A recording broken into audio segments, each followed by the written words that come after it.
शिक्षण जे काही आपल्याला आजपर्यंत लहानपणापासून मिळालेलं आहे, सगळ्यात महत्त्वाचं की त्या शिक्षणाचा उद्देश काय.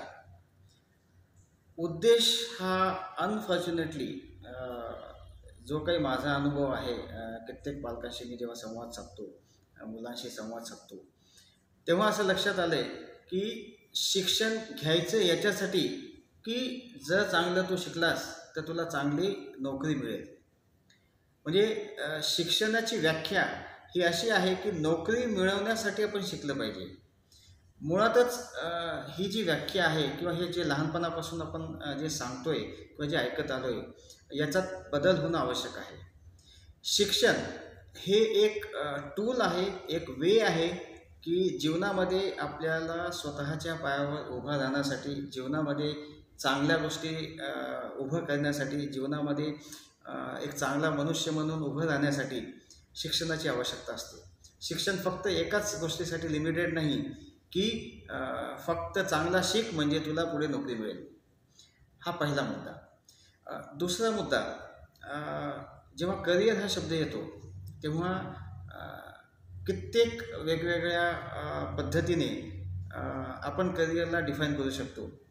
पण नॉर्मली करिअरला पाहायची जी दृष्टिकोन आहे, पाहायचा जो अँगल आहे, तो असा आहे की तू डॉक्टर हो किंवा तू इंजिनियर हो किंवा तू शिक्षक हो.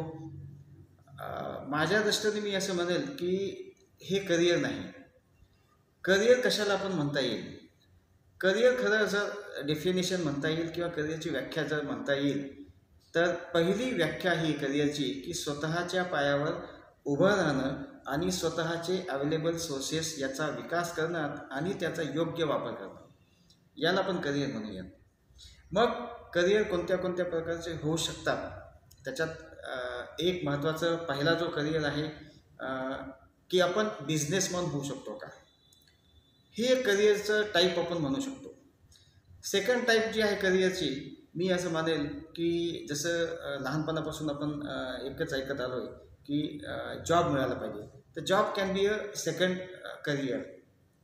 तिसरं जो आहे, तुम्ही एक कन्सल्टंट म्हणून सुद्धा मार्केटमध्ये करिअर करू शकता. चौथं जे आहे, आपण पाहतो की पॉलिटिशियन्स किंवा पॉलिटिक्स हे पण आजच्या डेटला एक करिअर म्हणून पाहिलं जातं. पुढची जी गोष्ट आहे की जो आपला छंद आहे, या छंदाला पण करिअर म्हणून पाहू शकतो का? जसं सचिन तेंडुलकर, त्याचा छंद आहे की क्रिकेट खेळणे, क्रिकेटला त्यांनी करिअर बनवलं. आजच्या डेटला आपण पाहतो की ऑलिम्पिक्समध्ये जगात आपली ओळख चांगल्या पद्धतीने होते. खेळामध्ये आपण म्हणजे एक छंद म्हणून करिअर होऊ शकतं का? त्याच्यानंतर लता मंगेशकरपासून श्रेया घोषालपर्यंत संगीतामध्ये लोकांनी स्वतःचं करिअर केले. म्हणजे छंदाच्या हिशोबानं आपल्याला करिअर करता येऊ शकतं का? किंवा शेती, जसं एक 50 वर्षापूर्वी म्हटलं जायचं की 1 नंबर शेती, 2 नंबर नोकरी, 3 नंबर व्यवसाय. आजच्या डेटला असं आहे की आपण नोकरीला प्राधान्य देतो, पण पुढच्या 5 वर्षामध्ये एक कंडिशन अशी येईल की शेती ही 1 नंबरला पुन्हा येईल. तर शेती ही सुद्धा एक करिअर म्हणून आपण पाहू शकतो. आणि सगळ्यात महत्त्वाचं की एकच करिअर नाही, या सगळ्यांचं कॉम्बिनेशनमध्ये सुद्धा करिअर हे होऊ शकतं. त्याचाही विचार आपण केला पाहिजे. पण अनफॉर्च्युनेटली करिअर म्हणजे मला डॉक्टर व्हायचं आहे किंवा मला इंजिनियर व्हायचं आहे किंवा मला शिक्षक व्हायचं आहे, अशा पद्धतीने आजपर्यंत आपण पाहत आलो आहे. आपला व्ह्यू आपण करिअरबद्दल बदलला पाहिजे. करिअरसाठी एक स्वतःचं इंट्रोस्पेक्शन आपण म्हणूयात, स्वतःचं सेल्फ ॲनालिसिस आपण केलं पाहिजे की माझा जो जन्मजात गुण आहे किंवा जन्मजात माझ्या ज्या स्ट्रेंथ आहेत त्या कोणत्या आहेत. सेकंड सगळ्यात महत्त्वाचं की आपले आईवडील आपल्यासाठी आयुष्याचे 25 ते 40 वर्ष एखाद्या गोष्टीसाठी झटतात आणि काहीतरी उभं करतात आपल्यासाठी. तो एक फार मोठा सोर्स आपल्यासाठी असतो. पण करिअरचं ऑप्शन पाहत असताना कित्येक वेळा असं होतं, 90% असं होतं की हा जो सोर्स आहे, हा सोर्स आपण विसरतो आणि फक्त एकच गोष्ट पाहतो की मला काय आवडतं, मला कशात जायचं आहे. नो डाऊट आपण आवडीच्या गोष्टी करू शकतो, पण याच्यात आपण हे पण पाहायला पाहिजे की आपला सोर्स काय. ज्या गोष्टी उभं करण्यासाठी 25 ते 40 वर्ष लागलेले आहेत, तो सोर्स तुम्हाला इझिली अवेलेबल आहे आणि तो हक्काचा आहे तुमच्या, त्याचा पण विचार करत नाहीत. आपण काय विचार करतो की मला हे आवडतं म्हणून मला हे करायचं. पण काय होऊन जातं की आवड नेमकी काय हे सुद्धा आपण जाणून घेतलं पाहिजे. तर आवडीबद्दल जे आहे मी पुन्हा एक व्यवस्थितपणे सांगेल की आवड म्हणजे काय.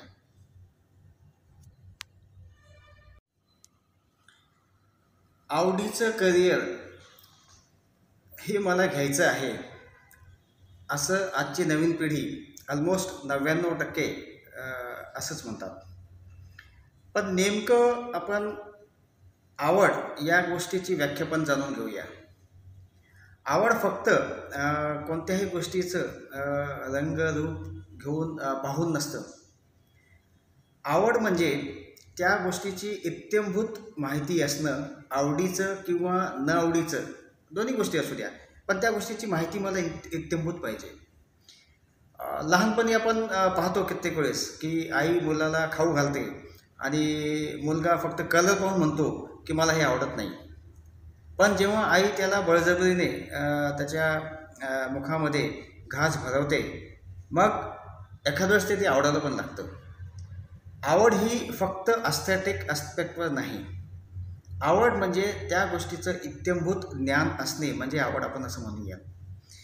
एक एक्झाम्पल तुम्हाला देतो की समजा मला कोणी विचारलं की तुम्हाला सफरचंद आवडतं का, आणि ते सफरचंद मी फक्त पाहिलं आहे, मी कधी खाल्लेलं नाही, तर मी त्याला न खाता डिफाईन करणं की हे मला आवडत नाही, तर ते चुकीचं ठरेल. तसंच करिअरबद्दल आवड याच्याबद्दल थोडंसं आपण जाणून घेतलंच पाहिजे. जेव्हा करिअरबद्दल आपण म्हणतो की मला या गोष्टीमध्ये करिअर करायचं आहे आणि ते मला आवडतं, तर त्या आवडीबद्दल आपण इत्थंभूत माहिती ही आपण घेतलीच पाहिजे.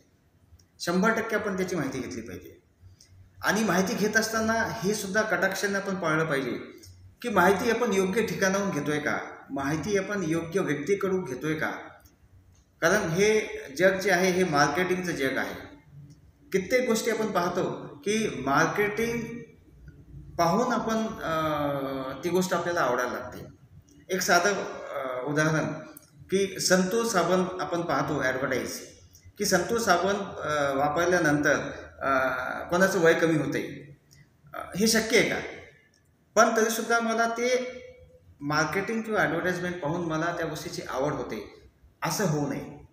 करिअरमध्ये आवडी आणि निवडी यासाठी तुम्हाला वेळ देणं, त्याच्यासाठी प्लॅनिंग करणं, इन्व्हेस्टमेंट, हे या 3 गोष्टी आवश्यकच आहेत. अनफॉर्च्युनेटली या तिन्ही गोष्टीवर आपण वेळ देत नाही. आपल्याला हे माहीत नसतं की आपण हे कोणाकडून ती गोष्ट आपण माहिती करून घ्यायची आहे. आजच्या जगामध्ये, डिजिटल युगामध्ये व्हॉट्सॲपसारखं किंवा गुगलसारखं बरेचसे डिजिटल मीडिया आहेत जिथून आपल्याला माहिती मिळत असते. नेहमी आपण त्या गोष्टीच्या संपर्कात असतो. चुकीची माहितीसुद्धा आपल्याला मिळते आणि आपण त्या गोष्टीवर विश्वास ठेवतो आणि एखादी गोष्ट आपल्याला ती आवडायला पण लागते. अशा पद्धतीने जमणार नाही. इंटरनेटच्या जगामध्ये निश्चितपणे तो सोर्स आहे, पण तो इन्फॉर्मेशन सोर्स आहे. तो तज्ज्ञांकडून जाणून घेऊन इत्थंभूत माहिती आणि त्या माहितीच्या आधारे माझे जे जन्मजात गुण आहेत, माझ्या ज्या जन्मजात स्ट्रेंथ आहेत, त्या त्याच्यासोबत मॅच होतात का हे सुद्धा पाहणं आवश्यक आहे. दुसरी महत्त्वाची गोष्ट, डिमांड अँड सप्लाय हा जगाचा नियम आहे. जे काही मी आवडीचं शिक्षण घेतोय किंवा जे काही मी आवडीच्या गोष्टी करिअर म्हणून पाहतोय, याला खरंच पुढं 10 वर्ष, 15 वर्ष, 25 वर्ष डिमांड राहणार का, याचंसुद्धा ॲनालिसिस मला करता आलं पाहिजे. मला येत नसेल तर मी योग्य व्यक्तीकडून त्या ॲनालिसिसचा गायडन्स मी घेतलं पाहिजे. आयुष्यामध्ये मेंटर, आपण म्हणतो की मेंटर किंवा कोच हा आजच्या कॉम्पिटिटिव्ह जगामध्ये आवश्यक झालेली गोष्ट आहे. पण ती घ्यायची आपली इच्छा नसते किंवा आपल्याला माहीत नसते की या गोष्टी लागतात. कित्येक मुलं मी पाहतो की ग्रॅज्युएशन झाल्यानंतरसुद्धा त्यांना त्यांची आवड कळालेली नसते की त्यांना खरंच काय आवडतं आणि कोणत्या आवडीच्या फील्डमध्ये त्यांना चांगलं भवितव्य घडता येऊ शकतं. माझा फ्रेंड त्या गोष्टीसाठी जातो आहे म्हणून मी ते शिक्षण घेत असतो, किंवा आईवडिलांनी सांगितलं म्हणून मी ते शिक्षण घेत असतो, किंवा अर्धवट माहितीवर मी ते शिक्षण घेत असतो. असं करून उपयोग होणार नाही. म्हणून आवडीसाठी इत्थंभूत माहिती, डिमांड अँड सप्लायचं मार्केट ॲनालिसिस आणि खरंच त्या करिअरबद्दलचं लॉंग टर्म सस्टेनेबिलिटी, त्या करिअरमध्ये खरंच मला पुढे 15 ते 20 वर्ष काही अडचण येणार नाही, या गोष्टीचं महत्त्व, त्याला वेळ देणं हे फार आवश्यक आहे. आणि करिअर सस्टेनेबल कसं असावं आणि सस्टेनेबल करिअरचं प्लॅनिंग कसं करावं हे आपण निश्चितपणे जाणून घ्यायला पाहिजे आणि ते जाणून घेण्यासाठी आपण वेळ दिला पाहिजे. आता आपण बोलूयात की एक सस्टेनेबल करिअर आपण कसं प्लॅन करू शकतो. आणि निश्चितपणे ही आयुष्यातली प्लॅनिंग करायची गोष्ट आहे.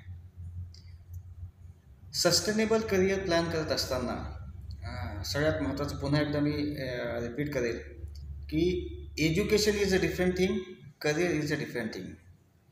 एज्युकेशन हे वेज आहेत त्या करिअरपर्यंत पोहोचण्यासाठी. काही एक्झाम्पल्स मी असं देईल की कित्येक आपले जे मिनिस्टर्स आहेत, कोणी डॉक्टर आहे, कोणी इंजिनियर आहे, कोणी कॉमर्स ग्रॅज्युएट आहे, पण ते मिनिस्टर आहेत. म्हणजे पॉलिटिक्स इज अ करिअर. शिक्षण त्यांचं वेगवेगळ्या प्रकारचं असू शकतं.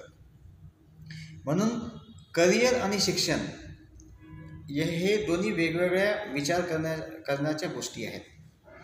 कित्येक वेळेस आपण असं म्हणतो की आणि तसं होतं सुद्धा की एक 10 वर्षाच्या अगोदर D.Ed आणि B.Ed हायेस्ट पर्सेंटेजचे मुलं त्या साईडला जायची. आजच्या डेटला कसं आहे की त्या गोष्टीकडे जायचं जे प्रमाण आहे ते अत्यल्प झाले. का? आपण असं पाहतो की त्या शिक्षणाला आजच्या डेटला डिमांड नाही. मुळातच ही जी वाक्य आहे की जर जॉब नाही मिळाला तर त्या शिक्षणाला आपण जाऊ नये, ही व्याख्या आपल्याला बदलायची. शिक्षण हे लागतं.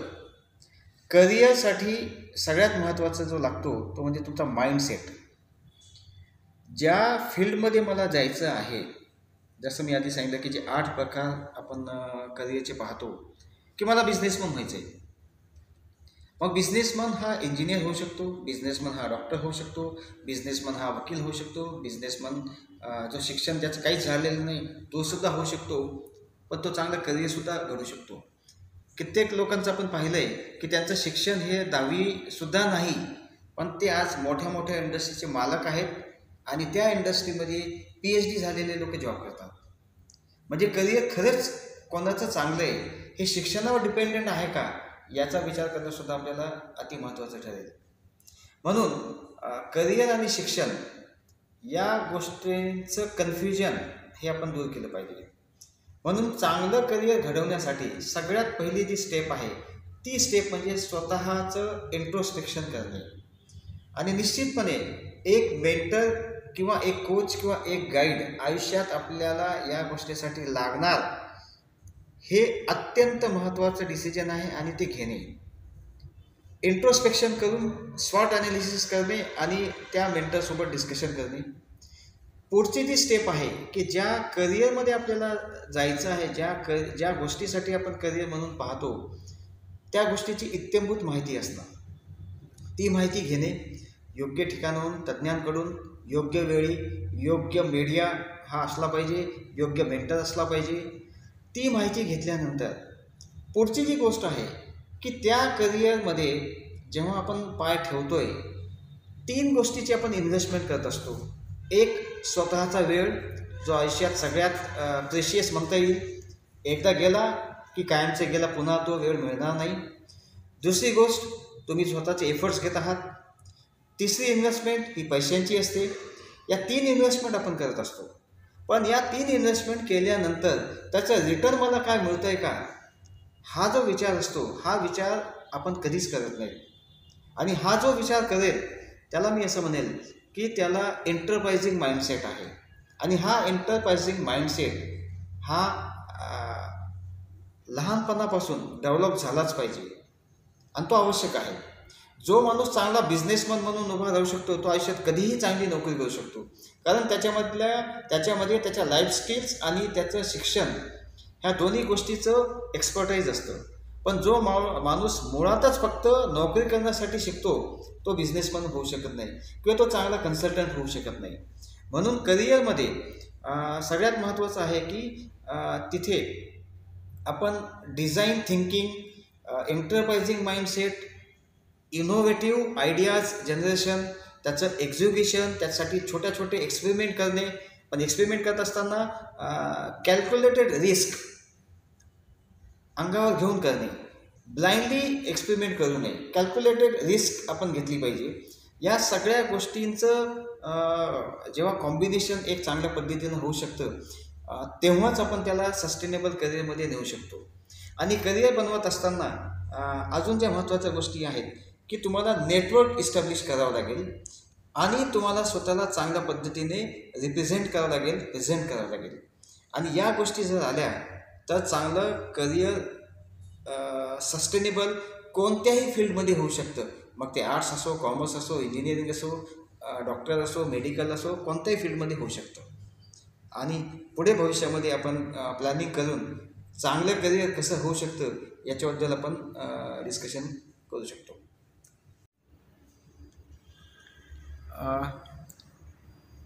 करिअरबद्दल काही गोष्टीचे अनुभव या मागच्या 20 ते 23 वर्षामध्ये मला खूप आले.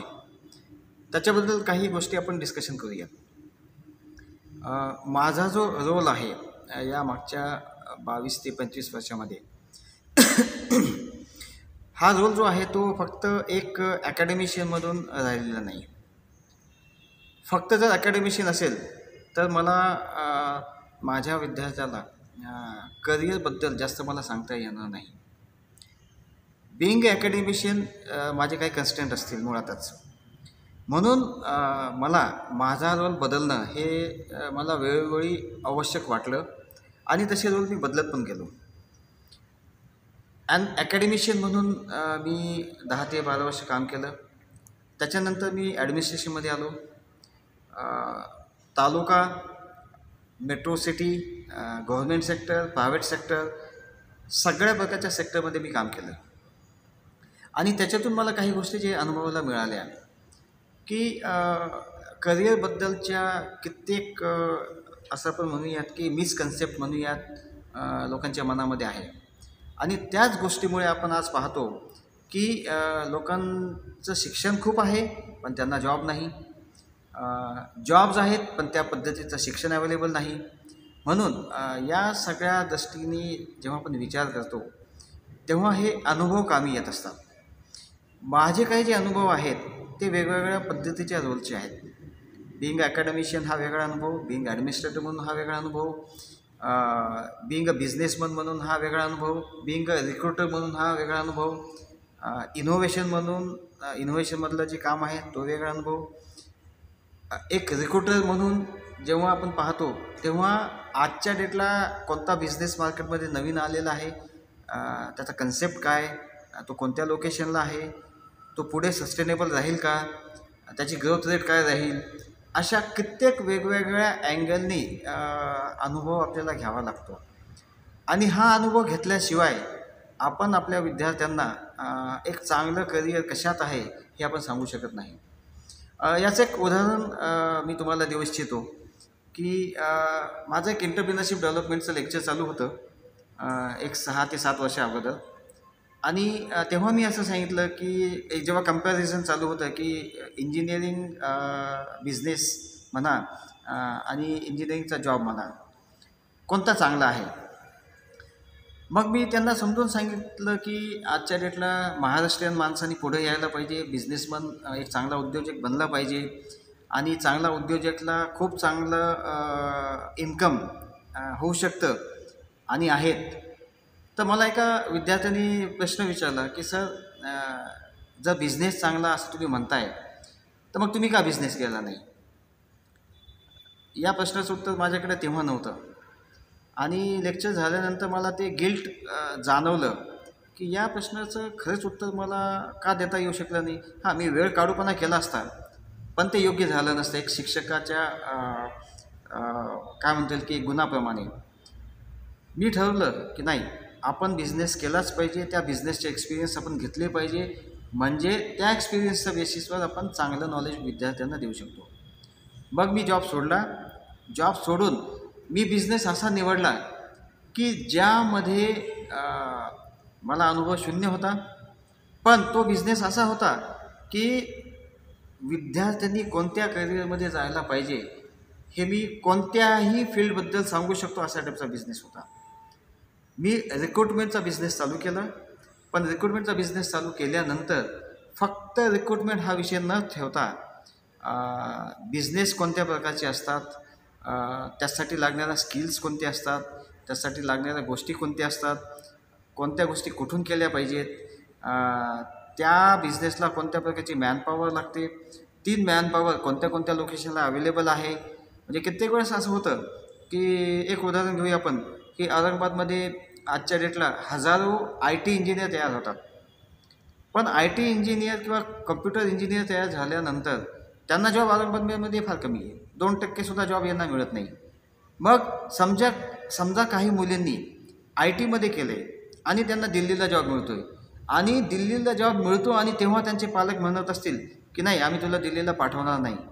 मग तुम्हीच मला सांगा की जी investment in terms of time, efforts, money ही त्या पालकांनी केलेली आहे, त्या विद्यार्थ्यांनी केलेली आहे, जॉब हातामध्ये आहे, पण ती मुलगी जाऊ शकत नाही, तर आपलं कुठंतरी चुकलं आहे का नाही याचा आपण निश्चितपणे विचार केला पाहिजे करिअरबद्दल पाहण्याचा दृष्टिकोन. असे कित्येक एक्सपिरियन्स आहेत. हे एक्सपिरियन्स आपण वेगवेगळ्या पद्धतीने वेगवेगळ्या फील्डचे निश्चितपणे पुढे शेअर करूयात. जसा वेळ मिळेल तसं प्रत्येक फील्डमधले काही अनुभव आपण निश्चितपणे शेअर करूयात की ज्याच्यामुळे पुढे भविष्यामध्ये पालकांना एक प्लॅटफॉर्म मिळेल की आपण पुढे कसं जावं.